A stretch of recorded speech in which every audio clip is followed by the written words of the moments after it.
నమస్తే అమ్మా. నమస్తే అమ్మా. ప్రస్తుతం ప్రభుత్వ పాలన ఎలా అనిపిస్తుంది? పర్వాలా, బాగానే ఉందా? పర్వాలా, బాగానే ఉంది. ఓకే అమ్మా, థ్యాంక్ యూ సో మచ్. నమస్తే సార్, ప్రస్తుతం ప్రభుత్వ పాలన ఎలా ఉంది? సూపర్ ఉంది. సూపర్. అందాల్సిన పథకాలు అందుతున్నాయా? అంతనే. Okay, thank you so much. కొంచెం లేట్ అయినా అన్నీ అందుతాయి. జగన్లా దోపిడీ చేయరుగా. అంతే. Okay, thank you. నమస్తే సార్. నమస్తే మేడం. సార్, ప్రస్తుతం ప్రభుత్వ పాలన మీకు ఎలా అనిపిస్తుంది? ప్రభుత్వం పాలన బాగానే అనిపిస్తుంది ఇప్పటివరకు. బాగానే ఉంది. సార్, అమరావతి 3 ఏళ్లలో పూర్తి చేస్తాను అవుతుందంటారా?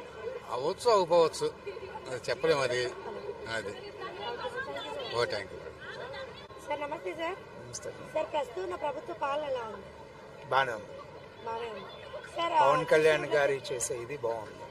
సార్, పవన్ కళ్యాణ్ గారు తీసుకునే డెసిషన్స్ కొన్ని బాగుంది. అంటే ఎలాంటి డెసిషన్స్?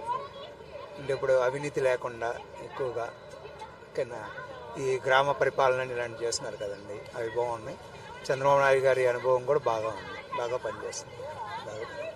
నేను కావాల్సింది ఏంటంటే, నేను ఒక ప్రొఫెసర్ అండి. యాజ్ అ ప్రొఫెసర్కి ఎడ్యుకేషన్ సిస్టమ్ స్ట్రాంగ్ చేస్తే బాగుంటుందని మా ఒపీనియన్. ఇంకా స్ట్రాంగ్ కావాలి ఎడ్యుకేషన్ సిస్టమ్ అనేది.